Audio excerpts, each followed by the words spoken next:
ভাঙড় বিধানসভায় তৃণমূল কংগ্রেস ব্যাপকভাবে পরাজিত হবে, সেই জন্য তারা একের পর এক ফন্দি আটছে নওশাদকে পরাজিত করবে বলে। কিন্তু ভাঙড়ের মানুষ যথেষ্ট সচেতন, তারা তৃণমূল কংগ্রেসকে পরাজিত করবে। বিষয়টা হচ্ছে, একটা ভিডিও দেখলাম যেখানে নকল ইভিএম মেশিন নিয়ে গিয়ে মানুষকে বোঝাচ্ছে কিভাবে ভোট দিতে হবে। আমাদের পক্ষ থেকেও বোঝানো হচ্ছে।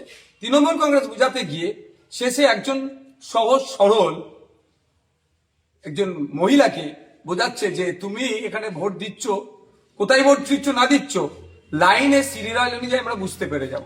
অর্থাৎ তাকে প্রভাবিত করা হচ্ছে, তাকে ভয় দেখানো হচ্ছে তৃণমূল ছাড়া অন্য কাউকে ভোট দিলে নাকি তৃণমূল আর জানতে পেরে যাবে, আর জানতে পেরে যাওয়া মানে পরবর্তীতে কি ব্যবস্থা গ্রহণ করবে এটা না বলে তারা ভয় দেখাচ্ছে। এহেন আচরণকে আমরা ধিক্কার নিন্দা জানাই। সরকার সাহেব তৃণমূল কংগ্রেস গণতন্ত্রের কথা বারবার বললেও এটা কোন গণতন্ত্রের প্রমাণ দিচ্ছে? এরা মানুষের মতামতকে তারা প্রাধান্য দিতে ভয় পাচ্ছে। আমরা বলছি সাধারণ মানুষের উদ্দেশ্যে, এই ধরনের কোনো সিস্টেম নাই। আপনার ভোট আপনি নির্দ্বিধায় দেবেন, নির্বিঘ্নে দেবেন, কারো বোঝার ক্ষমতা নাই আপনি কোথা দিচ্ছেন না দিচ্ছেন।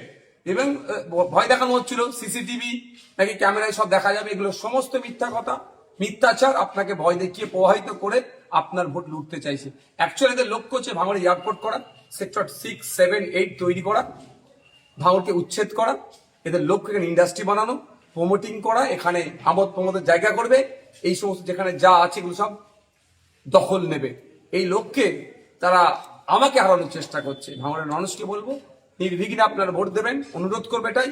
ইভিএম মেশিনের 5 নম্বর বোতাম টিপে আমাকে খামচিন্দে ভোট দিয়ে ব্যাপক ভোটে জয়যুক্ত করবেন এবং দুর্নীতিগ্রস্ত তৃণমূল কংগ্রেস সাম্প্রদায়িক বিজেপিকে চিরতরের জন্য বাংলা থেকে বিদায় দেবেন।